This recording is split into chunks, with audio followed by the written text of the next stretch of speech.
to take the opening prayer. Please, let's be upstanding as we do that.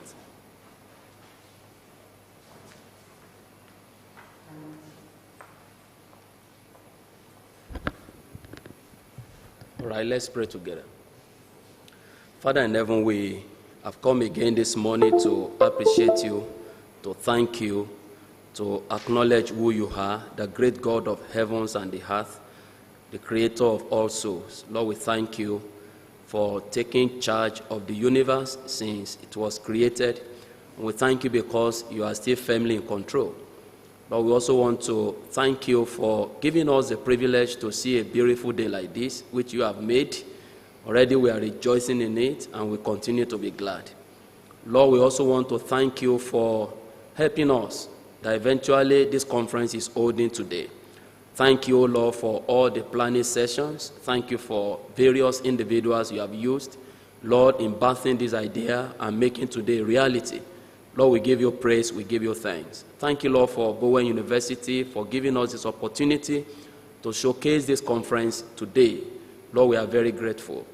Again, we want to thank you for our friends who have traveled from far and near, particularly those who travel by road from Jos to Iwo Township. Lord, we thank you. Thank you for watching over them and giving them safe trip to Bowen campus. We are very grateful. Lord, we believe that this conference will be a success, and so we want to thank you for the success of this conference. We want to thank you for many blessings that will result from this conference and the progress and advancement that it will bring to us as individual participants and to us as an institution. We are grateful. Thank you for all our speakers, all our instructors. Thank you for all those who will be sharing their ideas, their research outcomes, even in this conference. I want to thank you because it will not be in vain. We are grateful unto you. And so, Father, we commit this meeting into your hands as we are starting right now. The Lord, all through the next 2-3 days, we will experience your abiding grace. We will experience your abiding presence. And Lord, your name will be glorified in all things that we are going to do. We know that you always hear us, and we thank you because you have heard us. And you will do more than what we are asking right now. You will do more than what we can ever imagine in our mind, because your power is always at work in and around us. We give you praise and we give you thanks. In Jesus' mighty name we pray. Amen. Thank you very much, sir, for the opening prayer. Please permit me, I was trying to catch up with the mic before we sit down, but it turned out that we have taken our seats. The next item on the program is the national anthem and the Bowen University anthem. Please, I urge that we kindly stand up again as we take that. Thank you very much.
Thank you very much for that very warm singing. Thank you so much. We're welcome once again.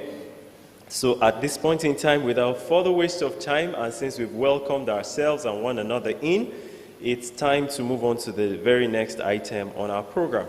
And before we do that, I want us to celebrate and acknowledge the presence of our Directorate of Research and Partnerships, Bowen University, person of Professor Akintayo. Please celebrate him. You're welcome, sir.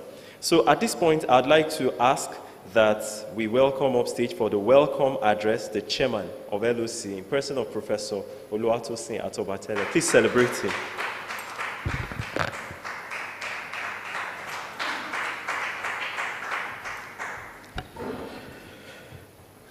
Good morning. Okay, good morning. My Vice Chancellor is joining us virtually. Our Vice Chancellor, Principal Officers, the Registrar, the Bursar, and the Chaplain, the Director of Research and Strategic Partnerships, our keynote speakers from Kenya, our facilitators that are here for the training workshop, all other participants from far and near, our support staff, gentlemen of the media, ladies and gentlemen. I warmly welcome all participants to the Bowen Bat Conference. Permit me at this time to briefly intimate you on the historical background that culminated in this conference. It started in late 2018 when the current administration was advised to look for ways and means to drive away fruit bats from Bowen University. That is from the college section, which is what I've circled over there. I wish the volume will be louder so that we can get to hear the bats. This was taken in 2019. So the school was looking for ways and means to drive away the fruit bats from Bowen University, the college section. And this is because Bowen University houses fruit bats in large numbers, especially at a particular period of the year when the community experiences large sticky mucoid guano droppings on the buildings, on vehicles, and sometimes on humans that are passing. Their distressing noise, you can play that again so that we hear that. Their distressing noise contributes to the irritation coupled with the myths surrounding bats, especially in the southwest of Nigeria. Ebola virus cases in Nigeria was reported in August 2014, although literature says there is insufficient and inconclusive evidence that straw-colored fruit bats harbor this virus. It is reported also that it may be present in other species in Nigeria. This contributed to the scare. The Vice Chancellor at that time thought otherwise and insisted that these organisms are for research purposes. So rather than eliminating these fruit bats through various human interventions, Bowen University decided to conserve them. Professor Joshua Ogunwale, my Vice Chancellor, therefore requested to know if anyone will be interested in bat study. He was willing to appoint any scholar who is into bat research. He spoke with the then head of the Department of Biological Sciences, who is the current co-chair of the local organizing committee, Professor Abimbola Owosheni. Professor Owosheni discussed this at the departmental meeting. As the leading zoologist in the university at that time, I volunteered in company of Professor Owosheni to discuss this issue with the Vice Chancellor. I informed the Vice Chancellor that a renowned professor of bat study, Professor Eyo E. Ekon, the next slide please, from the University of Ife, now Obafemi Awolowo University Ile-Ife, who could have given us guidance on this matter is late. That's at that time. So late Professor Okon gave an inaugural lecture titled The World of Bats. Go back, please. The World of Bats. And that inaugural lecture was given on the 15th of May, 1984. I also told the Vice Chancellor that the faculty members in the animal aspect of biological sciences have told different lines of specialization, not directly related to bat study. For this latter statement, the Vice Chancellor would not accede. I, though an environmental biologist specializing in aquatic ecology, therefore volunteered to take up this challenge. He gave me a deadline for a presentation. The next slide, that's the presentation. Pleased with my presentation, Professor Joshua Ogunwole directed that I should prepare to give the first research commencement lecture, which I titled, Bats in Bowen University, Decoding the Cryptic Message of a Research Opportunity. And that was in April 2019. It is important to know at this time that Bowen University has a research direction, and our research team is putting science on indigenous knowledge. I was able to identify the major fruit bats in Bowen University as Eidolon elvum using the dentition through the publications of Appold in 1978. Subsequently, there was a call for research proposal, the first of its kind in Bowen University. As the lead researcher of about 10 members, we won a research grant, BRE 20001, to the tune of 4.8 million naira, which was equivalent at that time to 12,370 US dollars. At that time, it was 388 naira to a dollar. Today, we know what it is. And that was in June 2020. To conduct a research titled Ecology, Reproductive Biology, next slide, Parasites and Microbiome of Eidolon elvum. This period coincided with the coronavirus disease because the index case of COVID-19 in Nigeria was on the 27th of February 2020 and was declared a global pandemic on 11th of March 2020. Another smaller group of researchers, where I am the co-principal investigator, won another grant of $10,000 from Data Science Africa to study fruit bat telemetry with the title, Understanding Fruit Bat Movement Pattern, Leveraging on Radio Telemetry and Data Analytics. There have been several observations of our bats. Most of the time when we study them, we discover that not all of them move out from Bowen University. There's a particular period of the year where you see them in large numbers, over 1 million. That is between October and April. Then between April and October, they are in lower numbers, but they are always present in Bowen University. Even when they forage every day, not all the bats move away from their roosting sites.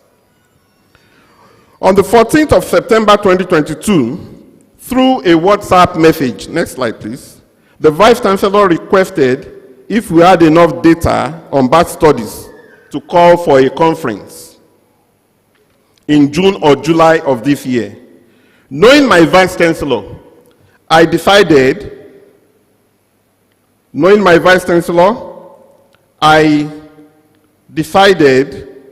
to answer in the affirmative, despite the fact that I am currently saddled with enormous administrative responsibilities. Also knowing fully well that I cannot achieve this feat alone, I had to reach out to Dr. Taye Adeyanju earlier in the year. I was encouraged by the words of Dr. Adeyanju that it is possible. Today, we are present at the BAT conference, thanks to Dr. Adeyanju, other members of the LOC, and other support staff. My immense gratitude to Bowen University for funding this conference. This is a pointer to the fact that institutions within Africa need not only depend on foreign funding for research. I must say that today, together, we are making history. One of the purposes of this conference is to form linkages and foster collaboration in the area of birth study, especially in Africa. It is interesting to know that my journey into birth study had linked me up with Ms. Damilare Ayokunle, through whom I also got to know Dr. Taye Adeyanju, Mrs. Temidayo Adeyanju, and Dr. Taiwo Crosby Omotori Ogun. These are my teachers at the Omo Forest Reserve. You can show the Omo Forest Reserve where we were there. At the Omo Forest Reserve workshop of 12th to 17th August 2019 in Ogun State. Others include our keynote speakers for this conference that through them we have known them. I'm talking of the powers of collaboration and linkages. Ms. Damilare Ayokunle is currently undergoing a doctoral study in birth research with Dr. Taye Adeyanju as the main supervisor, and I am privileged to be part of the supervisory team. The collaboration net widens, and this is especially true for all of us that are participants. This conference brings together experts and interested participants to demystify and improve the conservation status of African bats through multidisciplinary collaborative approach and effective communication. As I round up, I acknowledge our esteemed keynote speakers within and outside Africa. Professor Paul Webala from Kenya, you're welcome, sir. Thank you for coming. Professor Chira Maina, also from Kenya, thank you for coming. Professor Dina Denchman promised to join us virtually. She's from Germany. I also thank our facilitators, Dr. Taye Adeyanju, thank you for coming.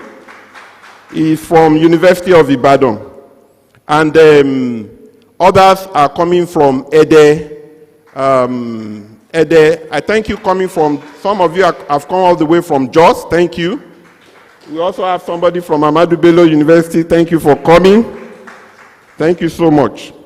So, participants at this conference are from various universities and a research institution within Nigeria.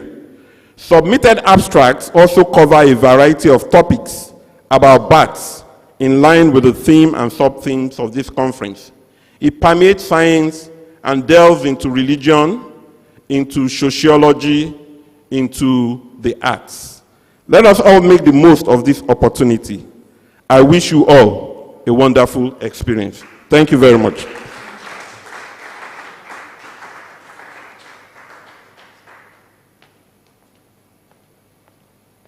I want us to put our hands together once again for the welcome addresser. Thank you very much, DVC, for that warm opening welcome and a travel back to the history of how this came to be. At the point when we're clapping for all of us, I remember that it just occurred to me that we didn't clap for bats. Because remove bats from this equation, we won't even be wearing the tags we're wearing. All right, thank you very much. At this point in time, we're going to leave the stage for the address from the Vice Chancellor, the opening remarks that will set the ball rolling for the conference. And at this point in time, I'm sure that the media is set to connect us with the Vice Chancellor and Coach, Bowen University, to give us his address and his welcome. Ladies and gentlemen, can we put our hands together as we celebrate the Vice Chancellor? Over to you, sir. Right. Good morning, ladies and gentlemen, the Deputy Vice Chancellor, the Registrar, the other principal officers of the university, our dear invited guests, talking about Dr. Paul Webala, Dr. Dina Dutchman, and Dr. Sira Maina. It's a pleasure to address this regional meeting. The Deputy Vice Chancellor, Professor Tobatele, had actually given the historical background to what we are having today at Bowen. One thing that gladdens my heart is that there is nothing that we propose to do once we agree together that it will be difficult for us to achieve. And that is what I want the entire scholars interested in bat work to hold so dear to their heart, that there is nothing that is impossible to achieve. I sincerely must thank the Deputy Vice Chancellor, Professor Ebenezer Oluwatosi Atobatele, for this push to ensure that today became a reality. I remember while we started talking about BAT and BAT challenges at Bowen, I remember all that Atele had been able to do with his team. I know several times he had to have administrative responsibility along with this work and several others. But I'm happy today that he was able to pull it through. So DVC and chairman of the LOC, thank you very much for making today a reality. The desire is that we should be able to speak about those things that are indigenous to us. The desire is that Africa should be able to talk about African bats.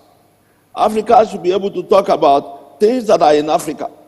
We should be able to do research, not the way others want us to do it, but research that is going to benefit Africa.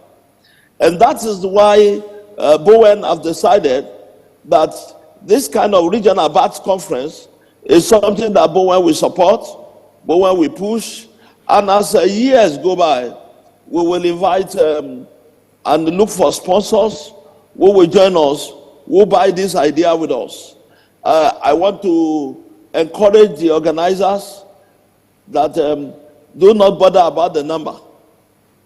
It's not the length of the ridge that matters now, it's the depth of the furrow. And so it's the quality of what we will listen to today that matters, not in the number that has come. And my desire is that if we have quality materials, then we can look for a platform where what we have done today will be heard globally. And that will be in the publication, and that will be also could be in using the social media to pass this across. The desire of Bowen is to look for a high impact journal who may want to publish the proceedings of this. And my desire is that whatever financial contribution the university needs to make this come to pass, the university will do everything possible to ensure this happen. We by the grace of God, want to encourage bat scholars and scientists that Bowen wants to be a hub for bat research, not only in Nigeria but regionally. And if we all put our hands together, if we all network, this will become achievable. I hope that before we finally leave, we will be able to form a small network. We will be able to have maybe a WhatsApp group of people working on this, and whatever means platform through which we can compare notes, share ideas, and keep moving forward. So, ladies and gentlemen, I, on behalf of the entire Bowen University community, I declare the Bowen Bat Regional Conference 2023 open in the name of God the Father, in the name of God the Son, in the name of God the Holy Spirit. I wish you all a happy deliberation. God bless you all. Thank you. Greetings from Norway. Thank you. Thank you very much, Vice Chancellor, for those warm, brief welcome address. Thank you so much. Let's celebrate him one more time. As we were seated and as the Vice Chancellor was speaking, sorry, before the Vice Chancellor spoke, I recalled seeing the face of one of ours, and that's the Directorate of Quality Assurance, and that's in person of Professor Grace Oluwatayo. Please, Olutayo, please celebrate her. Yes. We're glad to have you. We've always been asking, what's your secret of looking young? Because we know somewhere you're getting older, but your face is just not telling that story. Yeah. And we're glad to have you. So at this point in time, we're going to go straight into photographic shots. Mr. Tolu, are we doing it inside or outside? Outside. So please, let's get ourselves together and we quickly go out before we come back for the plenary session and the keynote address from our guest speaker. So let's do that quickly and sharply too. Thank you.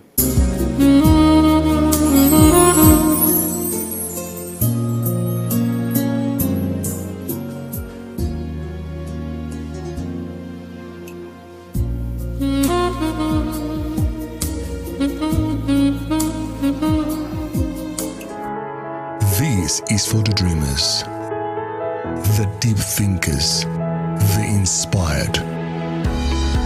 Exclusively for those who dare to imagine and bring to fruition a future others don't. You need to prepare for tomorrow. Choose a winning team to help you fulfill your purpose.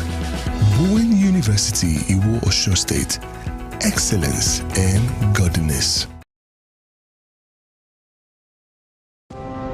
Bowen, a place where dreams and aspirations are nurtured to reality.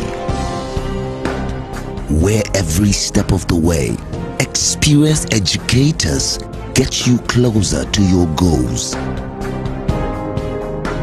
A place where giving up is not an option. Where excellence thrives, innovation is supported, and godliness is the foundation.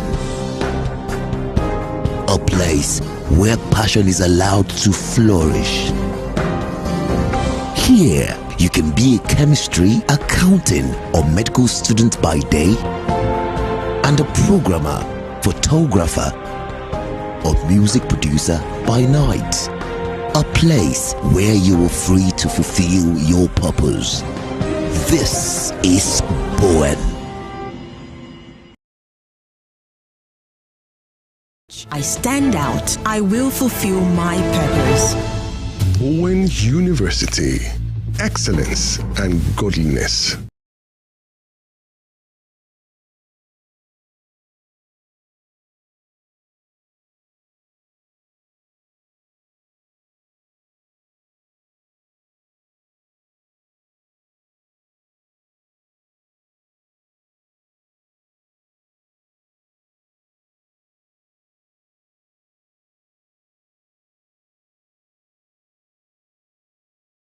We are the dreamers, defining the future, working with a purpose to stand out. Together we are stronger, we're sure of a vision. We know we are destined to win. Bowen University, shaping our future. I am proudly, I'm a Bowenite. We are the dreamers, defining the future, working with a purpose to stand out. Together we are stronger, we're sure of a vision. We know we are destined to Bowen University. Bowen University, shaping our future. I am proudly, I'm a Bowenite. I'm a Bowenite. Oh, Bowen University. Bowen University, Shaping our future. shaping our future. I am proudly,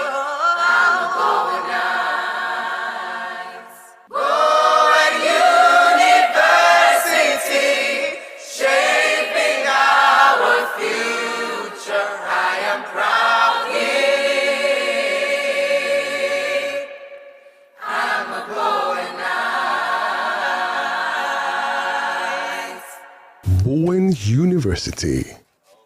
Excellence and godliness.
I know I can be what I'm purposed to be.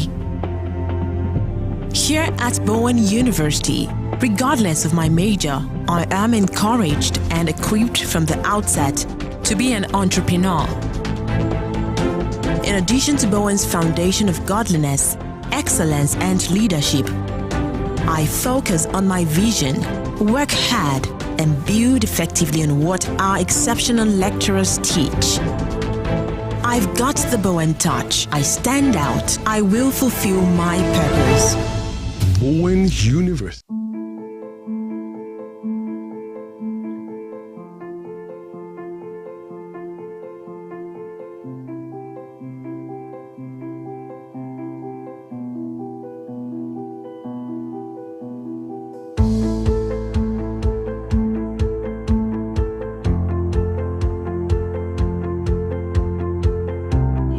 Manage the time beautifully so far, and in order to ensure that we'll finish on time today, we'll go straight to the next item on the program. Chair, Prof, can we?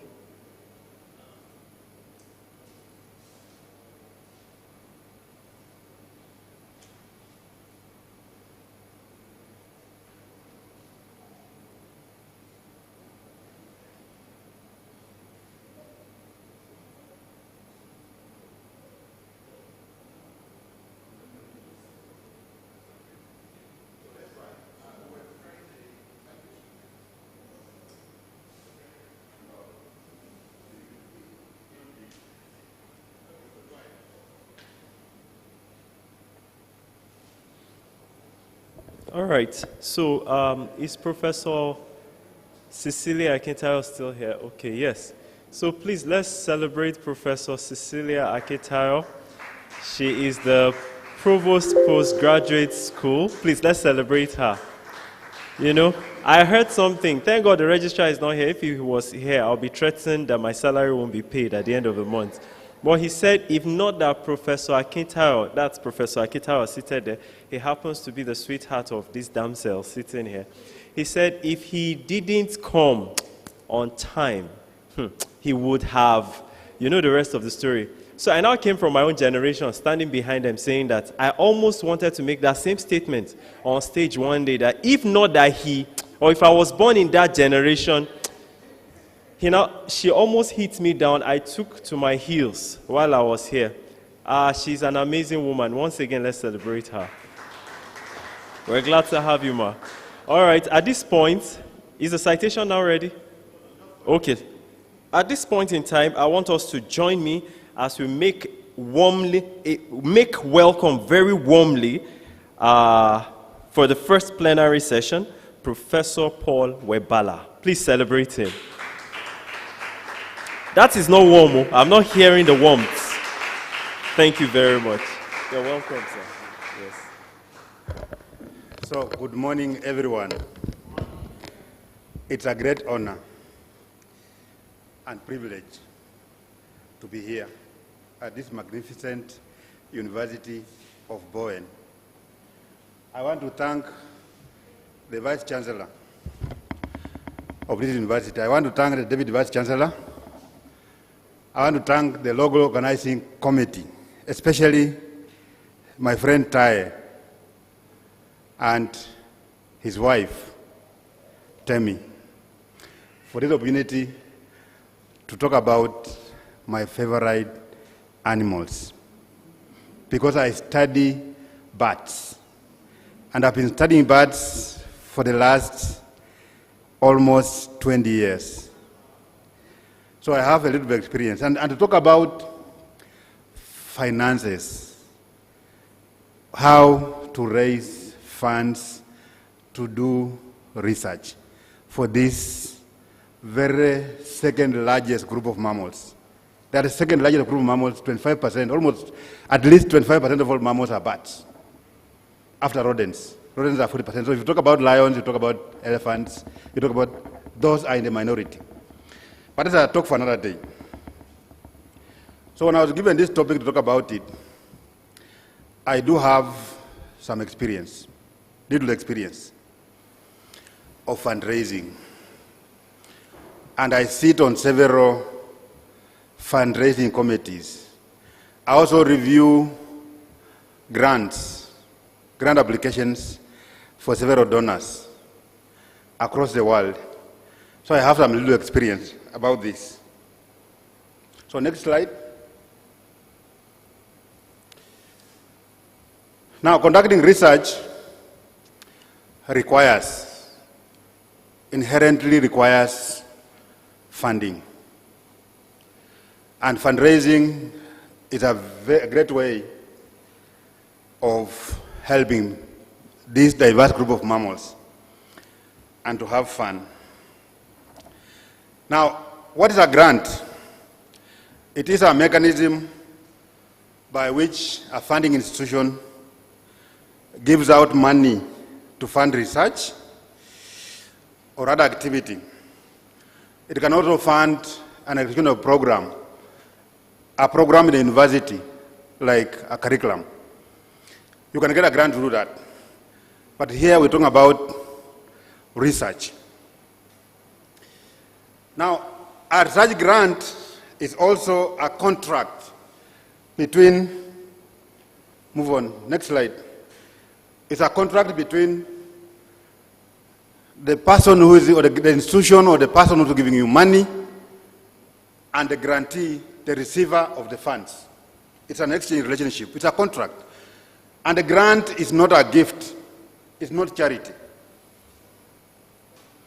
Grant writing has obvious financial incentives. In fact, many young people where I come from are unemployed, and they rely on grants to make a living. All right? So within a grant, you have an item called allowance or per diem. All right? And you can live off that. Now, applying for a grant is an incentive. It's a learning experience because it's a back and forth process. It involves review. It involves sharing of that information in the proposal. We'll be talking about the proposal shortly. It does augment, bolster your CV. Grants expands your professional network. And grants, in addition to bolstering your CV, also improves your chances. We have lots of unemployment around. With a grant in your CV, your chances of securing a job are much improved. You also collaborate, having a grant, you also collaborate with strangers and make new friends. Specifically, a grant advances, next slide please. A grant advances scientific knowledge in your field, but also advances your professional career. A grant means that experts, your peers in your area, acknowledge your idea as an important and worthy of public or private support. It enhances prestige of your institution. In fact, today's ranking of institutions, today's ranking of universities, they look at how much grants, how many funding you've attracted. It's one of the criteria. It's one of the many criteria. They look at how many dollars you've attracted as a university.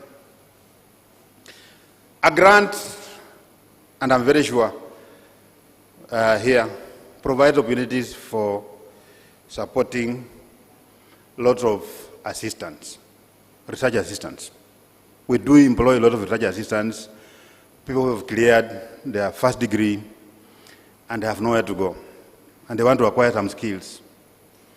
And they're coming, they have no job, and they want to acquire some skills. You bring them on board, you give them what I call as crumbs, little money.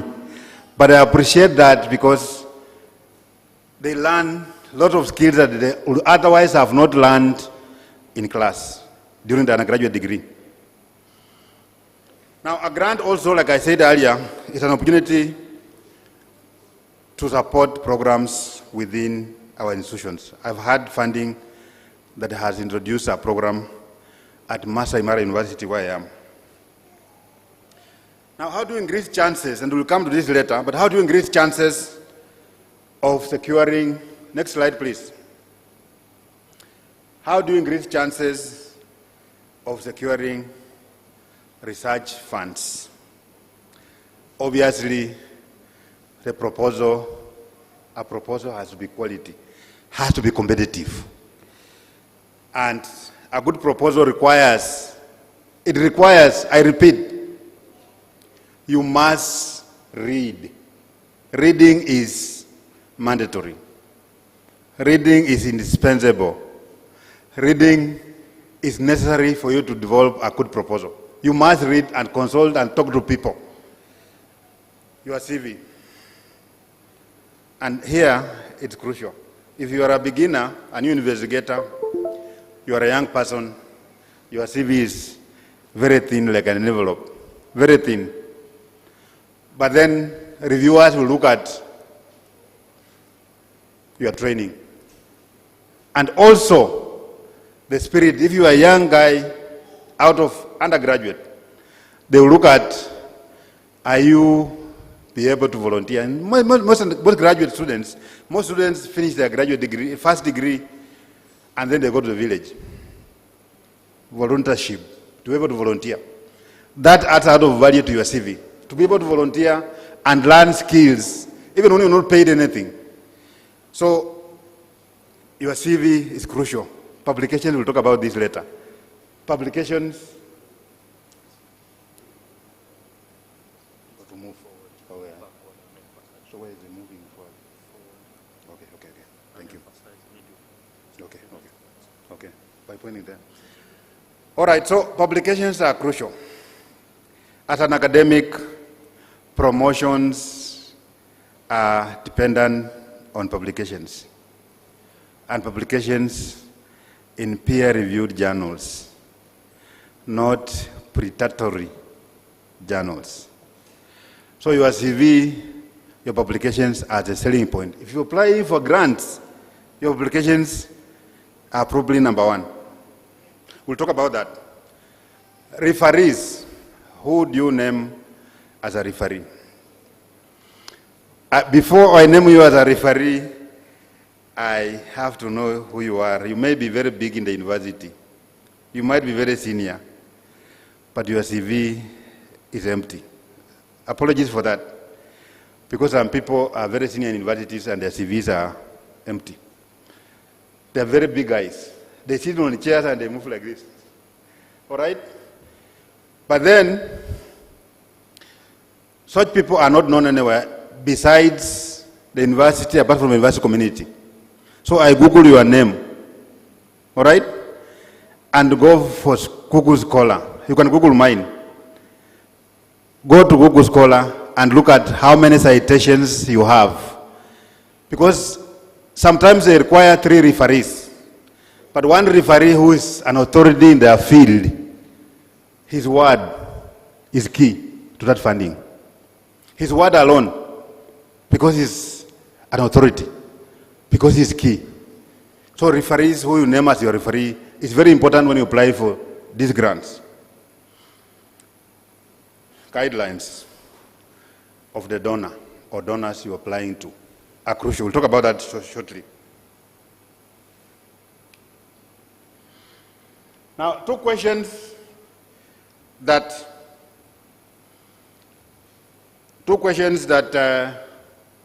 people looking for grants ask crucial is, where is the money available? And related to that, how do I seek funding? And funding can be from two primary sources, public and private.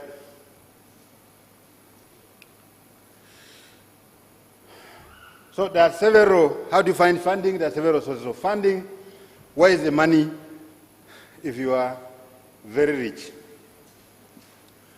and you are sufficiently philanthropic? You can fund your own research. Very rarely.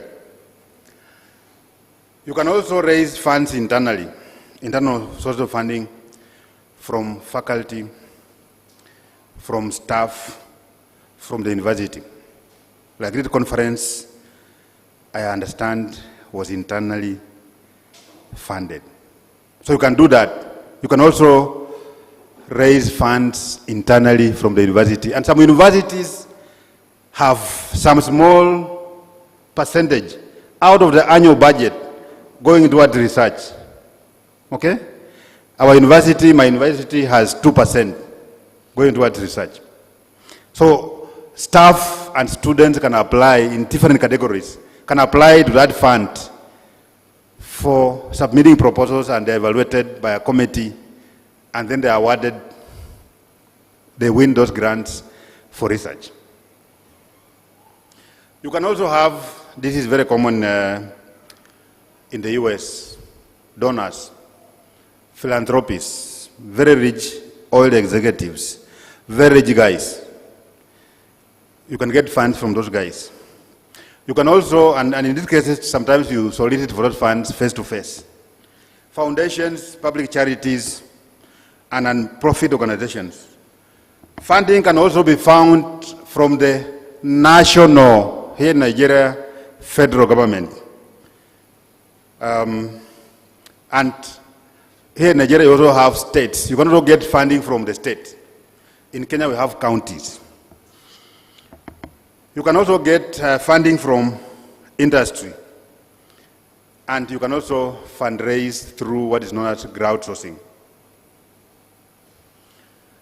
There are terms that are used: a grant, fellowship, advertisements, requests for proposals, funding opportunity announcements, solicitation, and then there's a stage where, when you're applying for a grant, especially where solicitation is done, they request first for a concept note. They request first for a letter of intent, LOI, or letter of inquiry, or a concept paper. A concept, not paper, but a concept note. So the flow of research money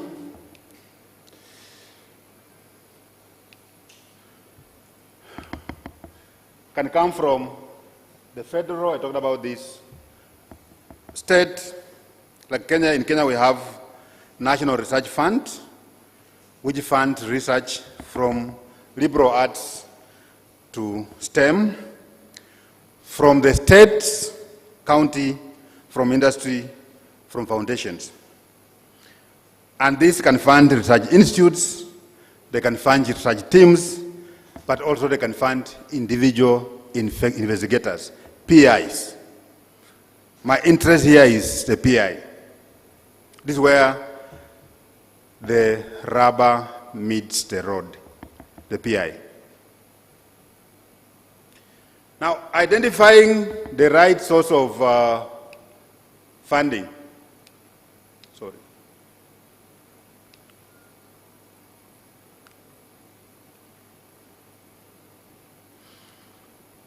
Do not limit your funding to one source, but importantly, match between your project and the grants you seek by looking at consistency between the purpose and goals of a project and the funder. There has to be that link. Don't just apply to any donor. There has to be that relationship.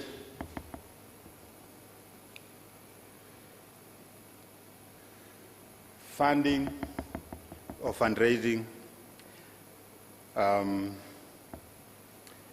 is extremely competitive because funds are almost always limited. They are always limited. They are not enough. And that makes securing that funding extremely competitive. And often, even advanced grant seekers like myself get, more often than not, got regret.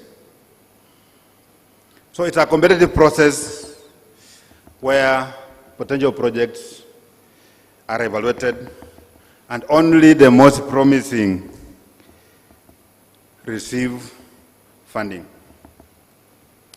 However, the best idea, you can have a very good idea, a very good proposal, but that good proposal must match the interests of the donor.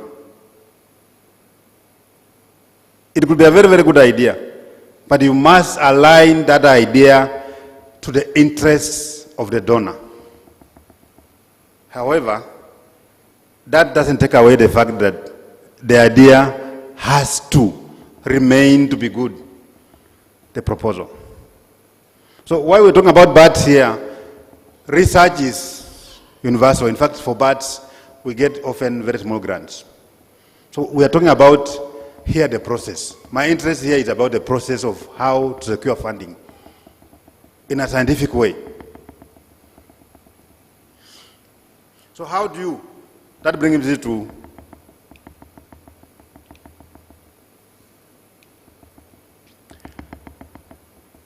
how do you write, how do you develop a successful proposal? That is the crux of the matter. For you to secure funding, the mechanism through which funding agencies are able to fund research, to fund grant proposals, you have to develop a grant proposal. So how do you write a grant proposal? And I'm going to dwell so much on this. I know people here have done proposals, and I know people here have got regrets, like myself, yours truly. But how do you make it click? How do you make the proposal click? So first and foremost, what is a proposal? Very basic. That's a proposal. Okay, sorry. Is that a proposal? That's coerced. That's what done what? Coercion. That impala, that is impala, female impala, because male impalas have horns, is under extreme fear. And those dicks are salivating. Okay? Just waiting for the appropriate opportune time to make a meal. May I marry you? That's a simple proposal. Okay? May I do it? And that proposal can be rejected, isn't it? Somebody will go and have coffee. And if you have a drink, somebody will go and have a beer. That's also a proposal. These hawkers, I saw them in, that city is called Osu. No, Oso. No, it's called Ibadan. people hawking. Everybody is supplying their wares, and the best is selected and bought. So our proposal is a statement of intent. You didn't see that, sorry. That's what I was talking about. Okay? Those are hawkers. People who sell roasted maize, plantains, bananas, over the road. So our proposal is basically a statement of intent, a document that details an intended activity, and it's prepared to complete research. The audience are colleagues, peers, supervisors if it's an academic thesis, and very importantly at this point in time, reviewers. So our research proposal is your plan. It does describe in detail your study. And decisions on that study are based on the quality of the proposal. And very, very crucially, funding decisions are based on its quality.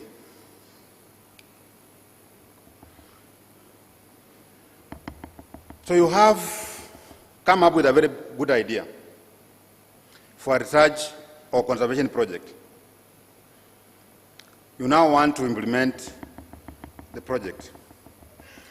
But very, very obviously, and almost always, you need to think through the project. And very importantly, you need money. You need money for logistics. You need money for supplies. You need money for us ecologists. We go into a national park. You need money to hire a vehicle. You need money for assistance. You need money to pay for accommodation, and for some of us, for equipment. Some of us do a lot of camping because it's cheaper for camping gear. So you have a very brilliant idea, very good idea. However, your proposal is shoddy. And the idea is very, very good. But your proposal, the way you've drafted your proposal is very bad. It's a bad job. And on the basis of that, your brilliant idea is rejected. Now, proposal writing is a skill that you can learn. It takes, I emphasize, it takes practice. I started writing proposals. I'm a clear example, a clear testimony. When I was a volunteer writing proposals at National Museum of Kenya in Nairobi. And I got tons of regrets. And one day I got $5,000 from Wildlife Conservation Society. And that day I was so excited, just like the first time you have a letter from the girl you're interested in. You don't even eat that day. So when I got that funding, it was just 5,000. That time, 5,000 was really good money. Not like now because of inflation and the dollar has really appreciated. It was good money. I didn't believe the grant was in my name. After dozens of regrets, it's a learning experience. It's a learning curve. It requires practice. Who is that? I'm not teaching. The world record holder of 100 meters race, Usain Bolt. It requires what? Practice. And that practice can lead to winning. You get ahead of the pack because you practice. You've developed skills to get ahead of the pack. To be competitive, you must practice. And practice, you must write. We'll talk about that shortly. The key to writing a proposal. A successful proposal is being able to sell your idea. Just like ladies, when we approach them, there are lots of people who approach them, but you must be smart enough, and unfortunately or fortunately some people are liars. People who lie get ahead of the pack. In this case, lies will not sell. You have to sell the idea because mostly they are your reviewers, they are your peers, they know what you're talking about, you're competitive. Okay? So writing a good proposal takes time and cannot be done overnight, and many proposals fail because they are done very quickly.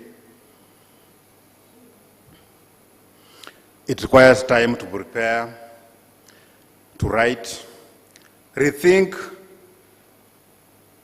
and rewrite again. And most people take weeks, sometimes it takes months, to write and rewrite proposals. So I emphasize be prepared to write proposals. There's no conventional way of writing proposals. However, there are standard things that are required, key components. And different donors or institutions have different formats. You be clear that you follow those formats. There are key essential ingredients of what problem does your research address, the method, the research design and methods, and the benefit of research. And you have to outline the steps in your proposed research, provide yourself intellectual context, justify or the significance of your study, be creative, think about your experiments, anticipate potential problems, but also anticipate a realistic timetable. Therefore, your proposal describes your proposed plan of work, what you intend to do to study, which means the scope and such questions or hypotheses, how you intend to study your topic, methodology, the how question, why this topic needs to be studied, significance, when you will complete this work in a year, 2 years, depending on the budget, and where. So specifically,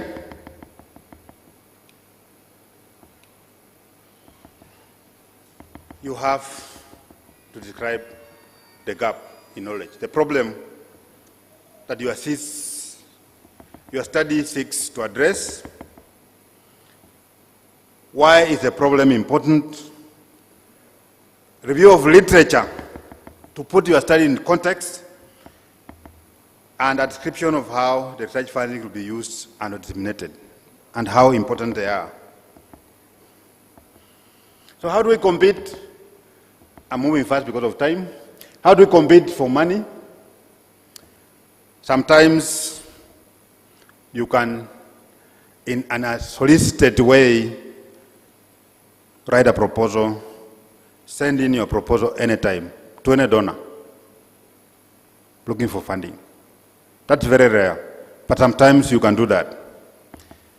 The most common phenomenon is through calls for proposals, calls for applications, solicited proposals. And these are competed for and often are underlined, always underlined by a deadline. Also, you can get funding via industry. Foundation funding is more ad hoc, and this is where they must know who you are. You must have a name. So proposals are sent to a project officer. In some cases, they are called program managers, who then sends them for peer review. This is a case of solicited proposals. And there are people, very many people, very mean, I repeat, called reviewers. I included, because I'm a reviewer, of many grant applications for British Ecological Society, Rafford Foundation, and I thought of not mentioning that because there are so many sources of funding that you can apply to. The key point here, the key limiting factor to many people in academia and students is the process. And that's why I'm dwelling on today. So these many people will look at your proposal and assess in a very competitive way, on a basis of merit, whether your proposal qualifies for that limited source of funding. And reviewers, we do categorize proposals as definitely fund. If it's so good, extremely good. We also categorize proposals as can be considered. And we also categorize proposals as no funding. 3 categories. So the reviewers also look at the costs, the budget of definitely fund proposals, and if extra money is available, because sometimes there's a pot of money, we can also bring in, try to fund proposals, and especially for young, upcoming, next generation investigators, students. And that's what the reviewers do. Now, the reviewers have certain questions depending on the proposal. If it is the National Science Foundation of the US, then they have a section called scientific merit. Has the proposal expanded, delved into scientific merit? Does it have scientific merit? Secondly, what is the broader impact of the research? Sometimes we just do research for the sake of research, but we have to look at it broadly in terms of communities, in terms of policy. So what is the policy implications of this research? It could be bats. And then bats have, we talk about bats. Bats have very important roles in the ecosystem. Seed dispersal, and some are keystone species. Okay? That has implications on agriculture. Okay? And pollination, those have implications on agriculture.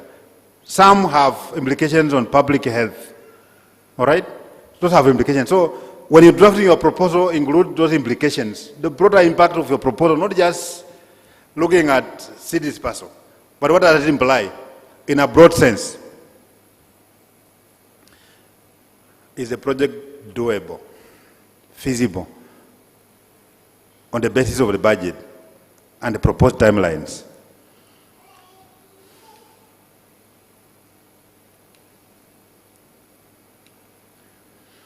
Is the project feasible? Are the requested funds appropriate? How will the project be evaluated? Now, also reviewers look at something else. Who are the applicants? Who is the peer? Are they qualified? If they are early stage investigators, if they are new investigators, if they are students from undergraduate, do they have appropriate training or fledgling skills, necessary skills? Through that. Now, if they are established, like yours truly, myself, have they demonstrated a going record of accomplishments that have advanced their fields? And if the project is collaborative or have multiple PIs, through investigators play complementary roles, or is the expertise integrated? Now, when there's a call for proposals,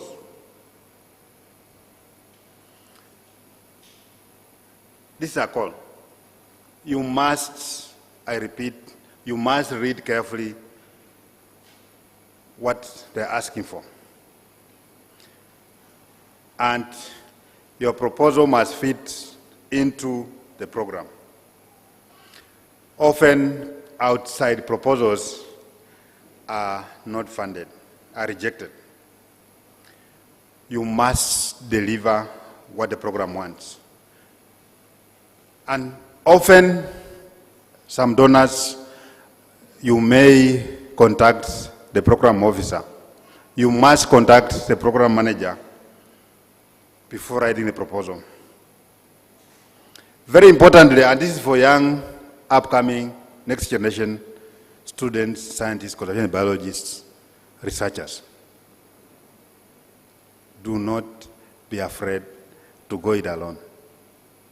Okay? Some people will say, oh, I don't have experience. Oh, I need to work with senior guys.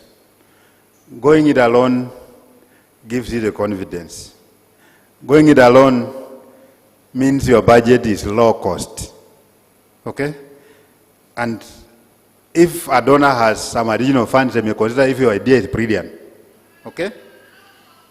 And working under senior colleagues or incorporating, collaborating with senior colleagues may bloat your budget and therefore crowding you out.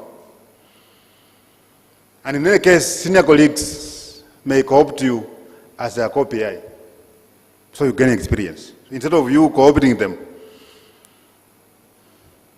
And young, upcoming students fall under try to fund category.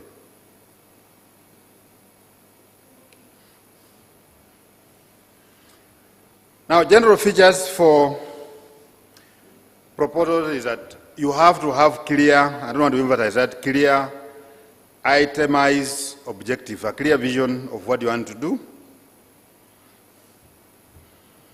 and a clear description of the methods.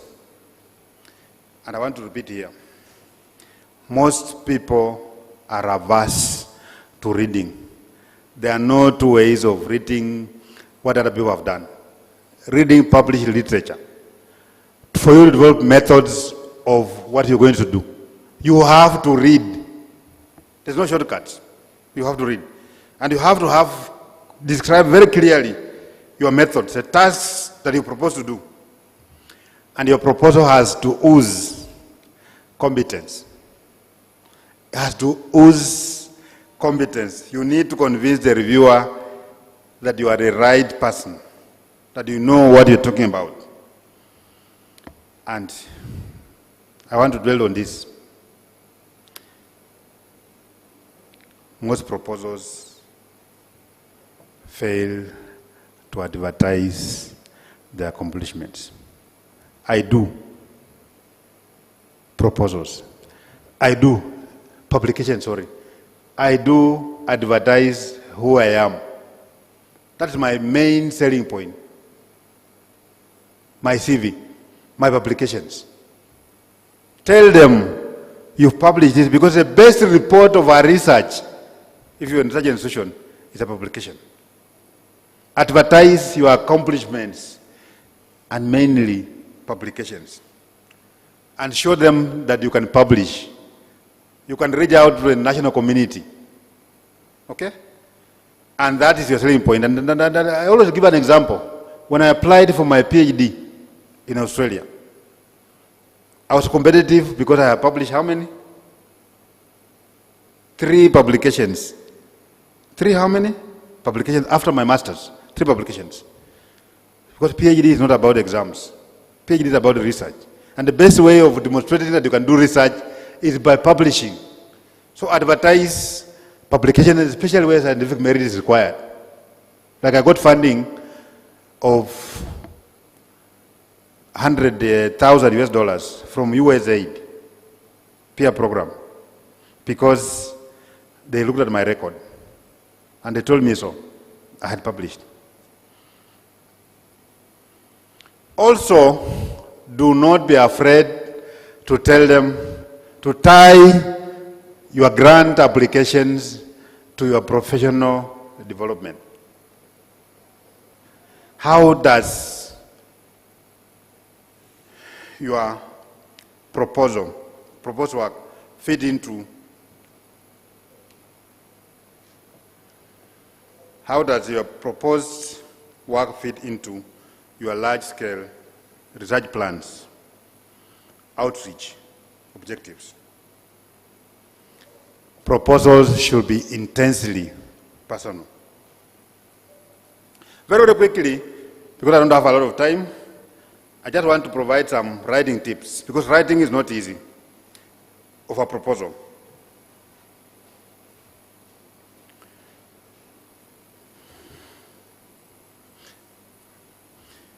You must, first and foremost, look at the guidelines of what is being called for, RFP. What are they looking for? When are the deadlines? Are you eligible? The format of the proposal, very, very crucial.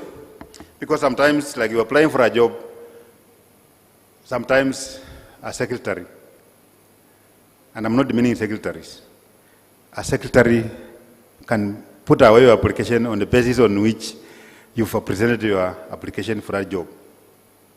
So the format really matters. And sometimes reviewers will look at the formatting alone.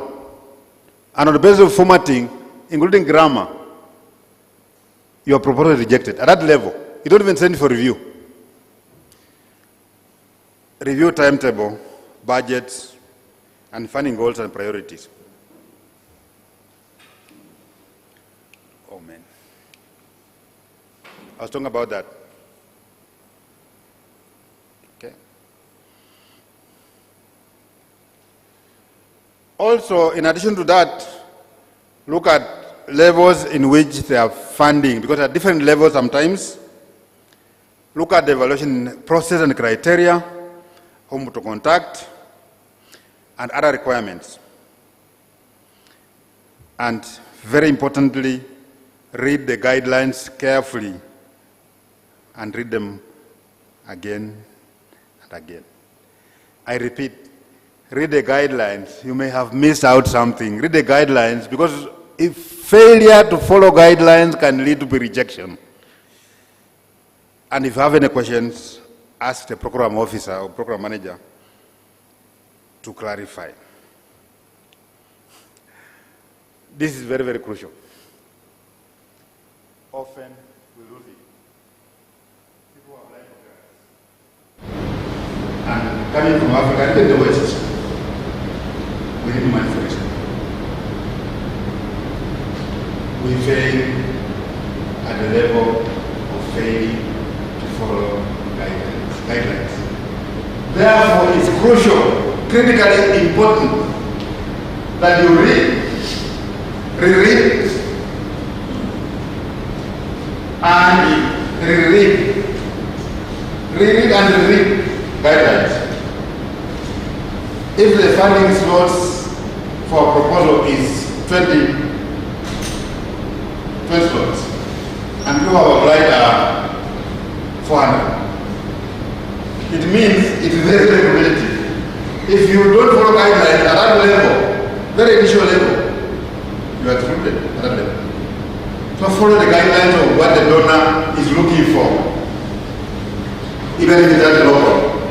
If it's in Nigeria, where the donor is the government, and they have a national research fund, it's very competitive.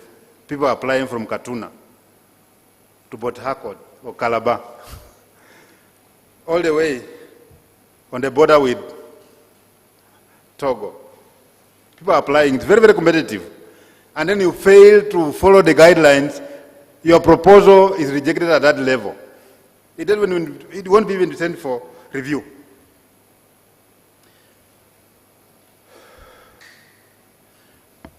Be realistic. If the deadline is tomorrow, you may not have time to submit a proposal. Think about the next time for call for proposal, RFPs. plan to submit your proposal on or prepare before the deadline. Don't wait. And in Africa, where we have cases where there's a power outage, you may wait until the deadline is tomorrow. Things people who are selfish, people think they're the most bright, they're the most smart. No, you're not the most smartest person around. It's important to consult. You write your proposal, and if I look at my first proposal I wrote, I don't even want to hear it. It was so bad. Send to your colleagues. You are a student, send to your students to review. Somebody may have a different perspective. All right? Send it there to review. Remember others. Talk to others who have written grants before. The experience, lesson learned. Try to locate who have been funded by organizations you plan to submit your proposal. And also talk to the funder. But review is critical. We'll talk about that shortly.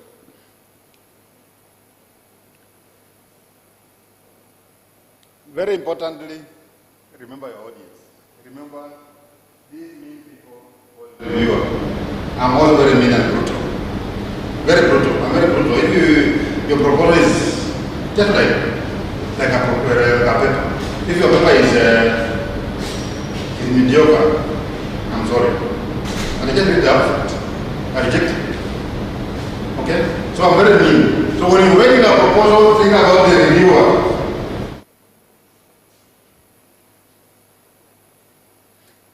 And the first thing is don't deviate from the guidance.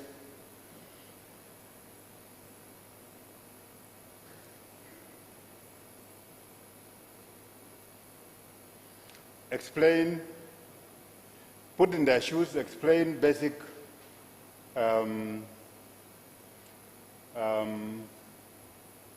why should people read about your proposal? Why should anyone bother about reading your proposal? Why should they care? What difference is there with the proposal you make? And present your proposal in a layman's language. Because most donors are not experts in your field. So explain in a language that they can understand.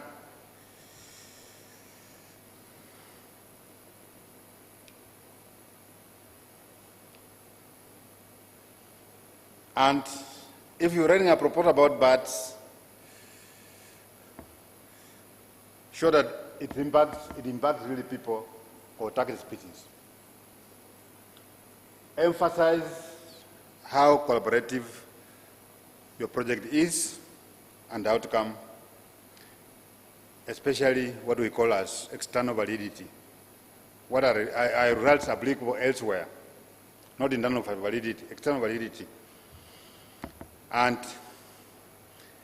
show that your proposal can be continued, your project can be continued beyond post that funding. Very importantly, to prepare, to write, and rewrite, and rewrite. Writing takes time. It does what? It takes time. Plan our working schedule. A well-written proposal should be clear, focused, and precise. And, wow, I only have 6 minutes. A poorly written proposal has the potential to limit the chances of having accommodative funding.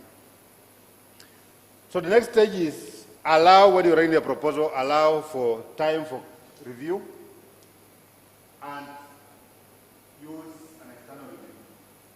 Similar to review. Somebody who doesn't know what they're doing, but somebody who is an expert. Don't just send to a layman. Somebody in academia as well who's doing something different than everybody is doing. But they can review your proposal. They don't know how to do a proposal.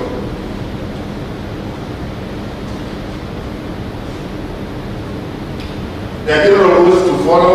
Find and carefully follow the rules, guidelines. If it's double space, make it double space. Simple.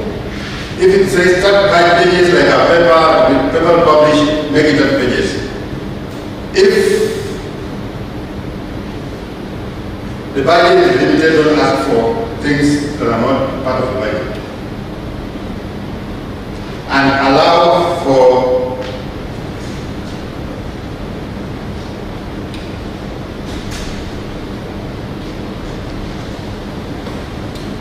only allow expenses, don't use jargons, address all grant requirements, use clear and simple languages, mind yourself in a real fortune, eyes, grading over, and specific and grounded. There are some myths about grant applications and unethical. It's also there's another myth that says it's nearly impossible for a young investigator to break in. That's not the truth. First DIs like myself may occupy the master category, but locus proposal beginners are also considered. They also have favorable prejudice, depending on the training they have, and if perhaps they have gained some little experience, nascent experience, fledgling experience, working with experienced people, experienced PIs. Now, knowing somebody, and that's a problem in Africa, then you must know the contact. Most applications, most medical applications are on merit, and that the rejections mean you are a poor applicant. No. If rejected, revise your proposal and apply again. If you rejected, revise and do what? Apply again. It's like a paper to publish. If you rejected, you do what? Because most rejections are accompanied by comments. You revise the paper, you revise the proposal, and if the other call, send again, and then the donor says, you got to submit the same proposal. Okay? So keep that in mind. Revise and resubmit. Now let's talk about very briefly, without enough time, very briefly talk about financing by research.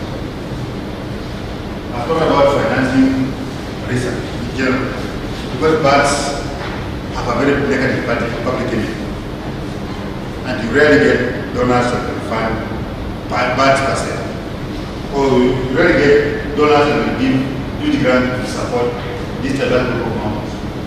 So often we get small grants.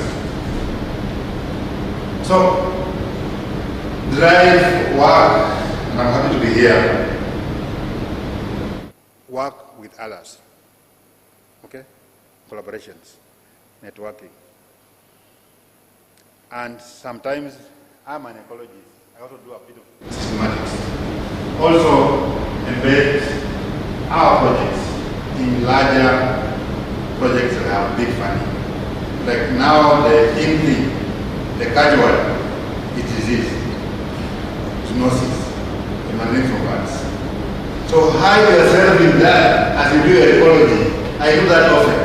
I hide into that to do my ecology project. So I could work with no one looking at disease, but I have support to do my medical research. Ecological aspects. And very crucial. We have this tendency in Africa of taking shortcuts, of publishing, you said an article to a journal today, and tomorrow because you pay it's published. You will not credit it. It's not peer review.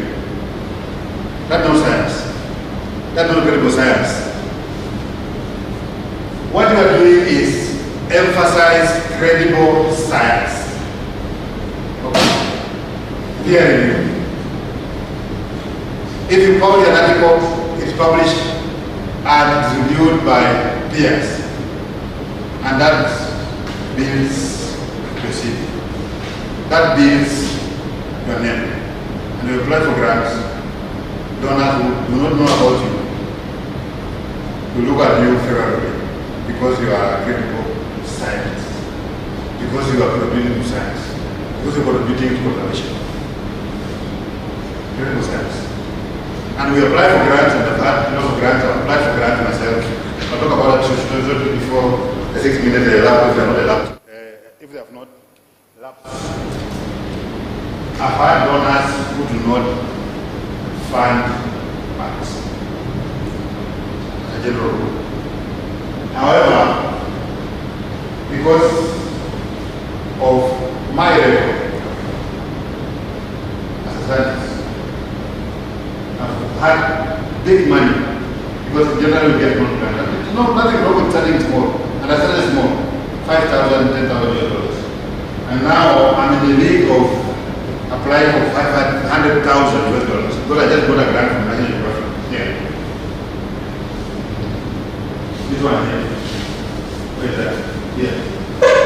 Of $395,000 US for a project, an expedition in the DRC. Okay? $395 for 1 year. That's good money. Okay? And I have, and I'm not bragging, but I'm just telling you the facts. I have a huge lab of students and equipment because of credibility, no shortcuts. When I get money, I use it for the purpose of what it was intended for. But I also, at the end of the day, publish that work in a peer-reviewed journal.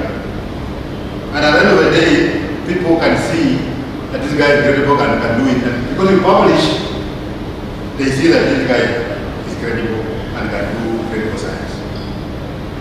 300, no, I began with $5,000 US, one lab on the website. I got from USAID, I got $100,000 US. Okay? And recently, I have a project ongoing now. I just came from Congo last week. Because of this funding. I also got $9,000 for this foundation. But there are lots of sources of funding for research, private and individual. I also have individual donors.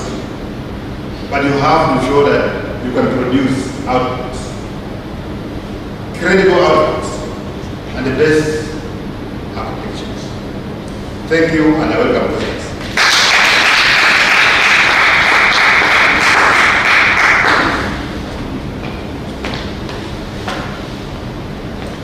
Thank you so much, Prof. I think we got very sober towards the end. And we're distracted from the content and the pictures to the, I got $400 from, I got $400,000 from. And I'm sure many of us were traveling in our mental minds that, okay, wow. So he's a millionaire and he's just buying his shirt. And I'm sure that was true. Our laughter just confirms it. So I'm sure that you have many questions to ask him. He can make you a millionaire already. I'm sure he's going to make me. So me, I have the microphone, therefore I have access to him. If he doesn't, I'll probably say now that we have questions. And if you have questions in the audio barrel, can we raise our hands so we pick the questions and we quickly let him. Any questions? I want to believe that we want to meet him privately if we're saying there are questions. Okay, curiosities or comments? Anybody? Yes, sir. Yes, Doctor. So, thank you very much for wonderful presentation. Maybe my question goes for, apart from just research, when we have, for example, conferences like this that help specialized bodies like grants for workshops, trainings like this, because I think one of the main challenges we have in West Africa is visual capacity building. So we will have people specialize, for example, in one aspect of research in that. And we want to bring those people and just bring that person closer to the work like we have for maybe longer, maybe 2 weeks straight. Are there particular places where we can go for such funding agents? Very, very good question. Training is key. Because the area where we work is specialized. We're not in high school. Okay? So training is very crucial. There are donors and there are donors that can fund training, like Granford Foundation. So there are donors that you can apply funding for training. Because without training, even myself without training, my primary interest was private. Until I was trained how to trap and capture bats.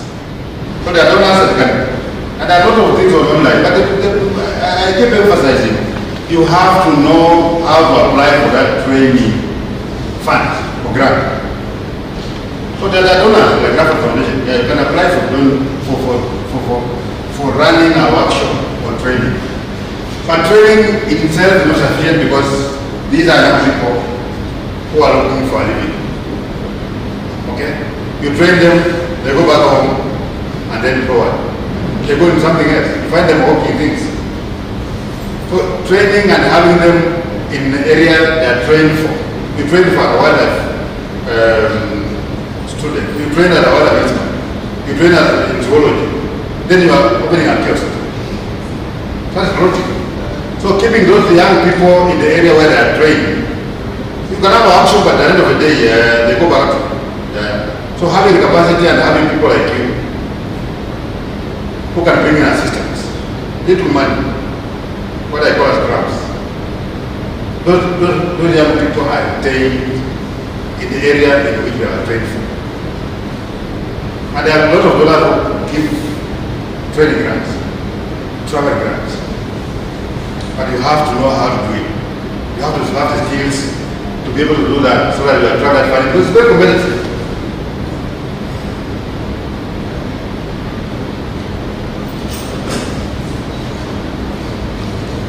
Yes. And speak up, please. Okay, thank you very much for a good presentation. I think you assimilated a lot of thoughts for our young colleagues and even us at about these processes that we take in our research and grants and all that. Aspect I'm very happy about before we are today, quite a lot of the work we do in ecology and all that, some of them don't get these programs. I just came back from US last week at NIH. And NIH, yes. Yes, and if you see what they are doing, yes, it's quite different from what we are doing here. Yeah. So quite a lot of time, if you get these big grants, you can slot in your own ideas. And I think in the course of this conference, we hear some presentations from what EID. And some of these will look at it. Because that's the only way you can do it. Those small ones will not stand. And they will not get the money that you really need. But if you get where the interest is, which is the disease, then you can always decide and see what you can do. Thank you. Thank you so much for that comment, because I just want to say that sometimes you have to think big. But nobody is going to find $300 for bad ecology. Nobody. But if you combine and work with colleagues who are disease specialists, you're able to do ecology, hiding another, slotting another, and we're able to get the grants because we can work with people. But you are able to work with other people if your name is good. And by name I mean your CV is good. Don't publish, I repeat, and this is very common in Africa and India and Asia. Don't publish in those particular journals. I have seen papers that have grammatical mistakes published. Those departmental journals and school journals, you have people studying journals in the universities, ranging from arts to sciences. I meet you over tea and I tell you, my friend, look over that. The next day you say it's okay. Nobody will get that paper. But also don't plagiarize. Plagiarism is a major academic fraud. If you build your name out there, you are not funding. That funding will train a lot of young people. And you leave a legacy. And you expand what you're doing. But if you take a shortcut and you want to make quick money, you take a grant, that's another way. You get a grant and you do the work. You get a grant and you build a house. Your name is literally screwed up. You'll never get more funding. But you can get that funding incrementally. You can build a house, but sustainably. Because you are inbuilt in the proposal, you have some allowances. Okay? Okay? While you do your research, you also save some little money. Okay? That can help you build a house over the long term. But some people want to get the money, get the grant, $300,000 and 80% you steal. literally, and your name is messed up. And this white people talk about it. You know you funded, they send your email all over, without you knowing. You apply for funding, you have a very bright idea, but you never get funded. And then instead, you're looking at joining politics. Where is it? There are shortcuts. Just a moment. Sorry. Yeah, I want to appreciate the presenter. Especially today, emphasis on very individuals, which is one of the things that we are also promoting in Bowen University. And in particular, I think it was about the it's interesting because when you mention bats, I was just Googling and I said, so bat research is for everybody. It's not just for animal scientists. Yeah. It's not just for zoology because as I was playing with my phone there, I was seeing that chemists could also come in for bat research. I was seeing papers on fatty acid profile of bats, surface lipids, I was seeing the neurological and organic structure of bats, and so on and so forth like that. These are chemistry. You know, so many papers in chemistry. Yeah. So I just want to advise that this research area, I really want to commend the vision of the Vice Chancellor of Bowen University, who insisted that because bats are here and they are kind of menace to this environment, we should study them. I want to advise the group that is handling bat research in Bowen that they should please educate this community, expand the scope so that people don't just see it as for the animal scientists. I think economists and chemists and everybody can come in from what I have seen. So I just want to give that advice. And I'm happy that you have also listed some funders here. And I could see that so other small funders. There is a Bat for Future Fund, there is People Trust for Endangered Species Fund, there is a Bat Conservation Trust Fund, there is Save Our Species Fund Trust. These are all that are even specific towards bats. So I think this area of research will be a very interesting thing, and there are funds that are available there. If we all collaborate, come together, expand the scope, and then we can enjoy research together. Thank you very much, Professor. I just want to say also that we have to talk about it. Yes. Some donors look at the multidisciplinarity of your proposal. Yes. You bring in people who are from different aspects of ecology.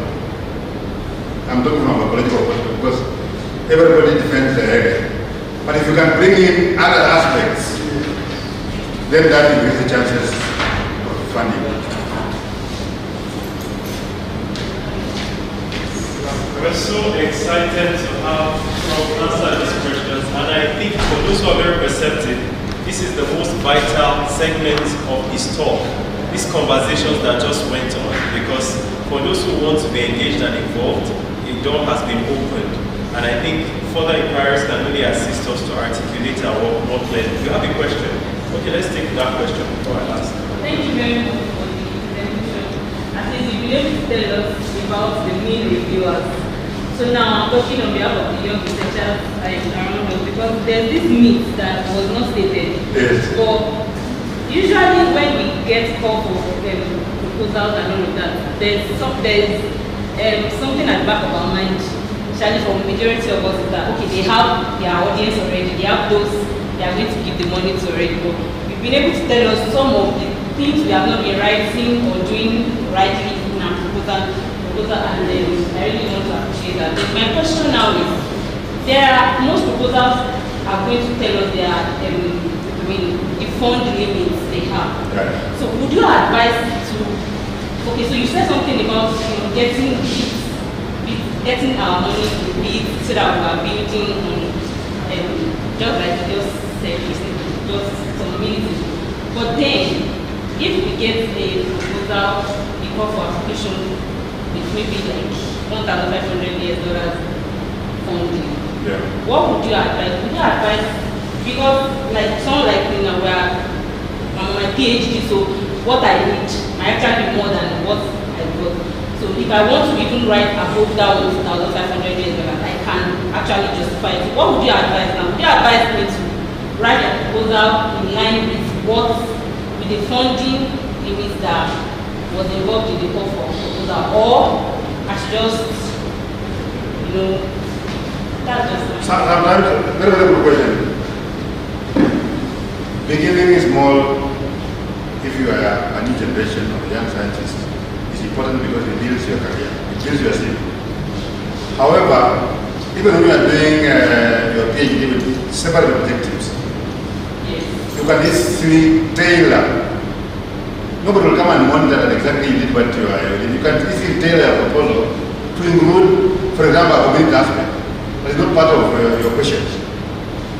What you want is the money for equipment. What you want is money for paying assistance to go to the field, collect data. You can easily tailor your proposal to include a component that is not part of and parcel of what you intended to do. Just twist it a bit and make it prominent. And make the other objectives of your PhD subjugate to that. And get a funding. Funding is a matter of tailoring proposals. And initially having a PhD proposal is a plus. And that proposal is not static. You can tailor it. Add some additional component that you may not spend a lot of resources on that. But also in the process you get additional equipment that will allow you to do the work in a short period that you have done for many years. Because when you tailor a proposal, you also include aspects of equipment requirement that you can buy more equipment. So tailor your equipment to that new proposal to suit what they require. But in the process, advance your PhD. It's very crucial. The proposal writing stage is dynamic. You might have a proposal defined already, twist it around for another donor. That's very crucial. And as you do that, it allows you to be flexible, but also get more funding that will make your work easier. And also maybe even employ another study assistant and buy more equipment. Thank you, Prof. I have a last question. And yes. Also, what is for the grant? I know that there are other speakers who will come. Are there anthropological and sociological dimensions to grants? Absolutely. Absolutely. And that's what I'm talking about. I'm talking about communities. I just say that there are aspects about me. It's not science, but parts. Community outreach, public education. And in fact, some of those aspects are more funding and they really nitty-gritty of science. So go out there, like I get Rafford Fund, I got Rafford Foundation, I got it from the first to the last, which is 25,000 at that time, pounds. And I kept expanding to include aspects that were not of the original proposal, including public education and community outreach. You get the money, and out of that you do your college. So there are so many aspects, the myths about birds, the myths about Edron, this species, why people are Africa. There are a lot of myths about the species. And the Prof told about Ebola. There's no evidence, absolutely no evidence. People have killed them in Congo, those birds, and they never found antibodies of Ebola in Edron health. And so you're talking about that's a conservation and NGOs. I just want to emphasize is where money is. You know, science. Big money is there. People who talk about activism, poaching. That's where money is. Science is boring. Yeah, science is boring. So people, if you talk about taxonomy, people are not interested, but people are talking about somebody's handing funds for food. How can we stop that? That's conservation. Okay? That's where money is. But as scientists, I want to turn with that money. So what do? I go out and talk about why we should conserve the plants. I write a proposal, I tailor my proposal as an objective of ecology, like tracking, movement ecology. But the main aspect is community outreach to help save Edron health from people who eat them, from people who sell them, from local markets. And I tap that into that money, but I also do ecology, which I can publish, and build my name, and build my seed. Wow, let's celebrate it. Any other questions? Thank you. I think if we have personal conversations, we can meet with him since he's still very much around. Let's give him another warm round. So, at this point, we're supposed to take our tea break.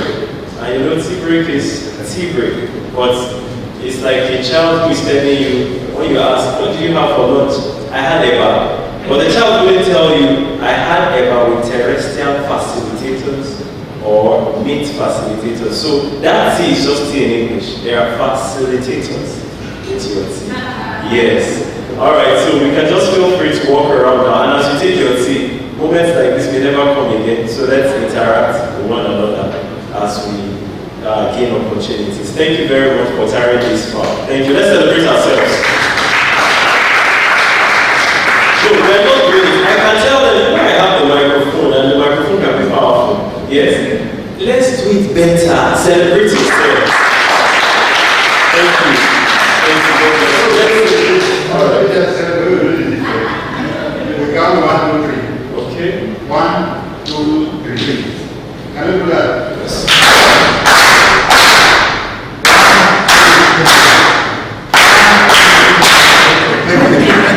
I think I have some coaches to come and take, not just our MC. Thank you. So let's really go. In 7 minutes or so, we should be back into the hall. Thank you.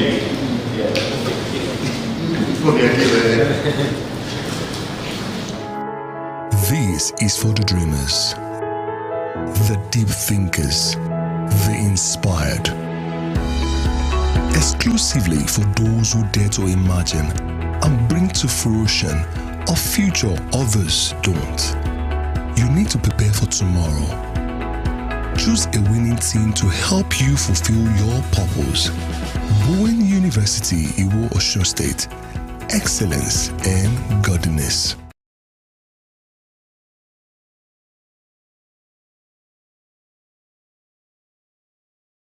We are the dreamers, defining the future, working with a purpose to stand out. Together we are stronger, we're sure of a vision. We know we are destined to win. Bowen University, shaping our future. I am proudly, I'm a Bowenite. We are the dreamers, defining the future, working with a purpose to stand out. Together we are stronger, we're sure of a vision. We know we are destined to Bowen win. University, Bowen University, shaping our future. I am proudly, I'm a Bowen. I'm a Bowenite. Oh, Bowen University. Bowen University, Shaping our shaping future. our future. I am proudly, I'm a Bowenite. Bowen University, shaping our future. I am proudly, I'm a Bowenite. Bowen University. Excellence and godliness.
University.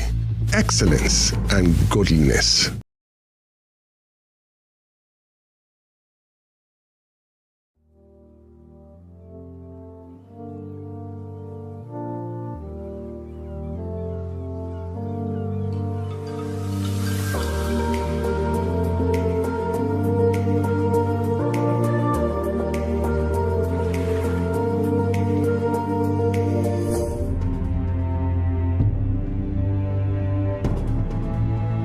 I know I can be what I'm purposed to be. Here at Bowen University, regardless of my major, I am encouraged and equipped from the outset to be an entrepreneur. In addition to Bowen's foundation of godliness, excellence, and leadership, I focus on my vision, work hard, and build effectively on what our exceptional lecturers teach. I've got the Bowen touch. I stand out. I will fulfill my purpose. Bowen University. Excellence and godliness.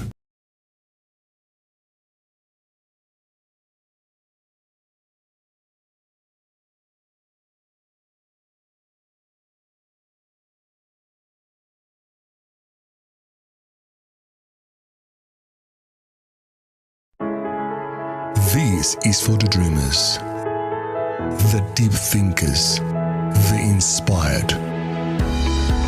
Exclusively for those who dare to imagine and bring to fruition a future others don't. You need to prepare for tomorrow. Choose a winning team to help you fulfill your purpose. Bowen University, Iwo Osun State. Excellence and godliness. We are the dreamers, defining the future, working with a purpose to stand out. Together we are stronger, we're sure of a vision. We know we are destined to win. Bowen University, shaping our future. I am proud here. I'm a Bowenite.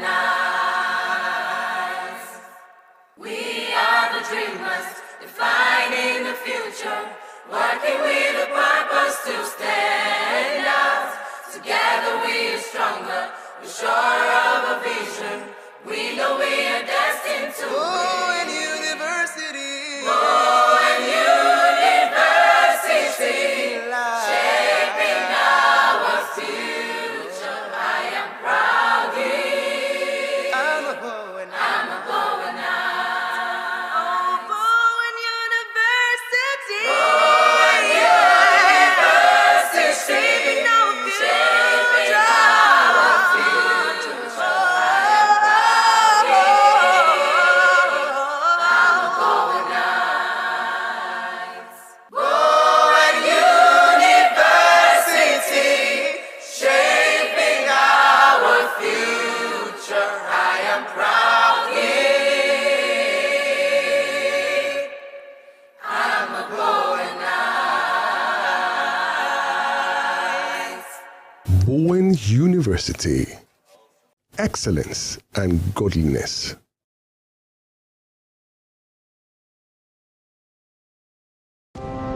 Bowen, a place where dreams and aspirations are nurtured to reality.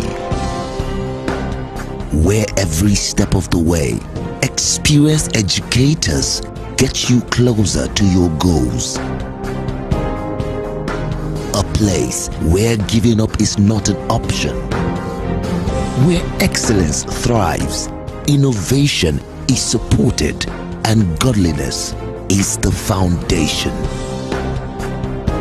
A place where passion is allowed to flourish. Here, you can be a chemistry, accounting, or medical student by day, and a programmer, photographer, or music producer by night. A place where you are free to fulfill your purpose. This is Bowen.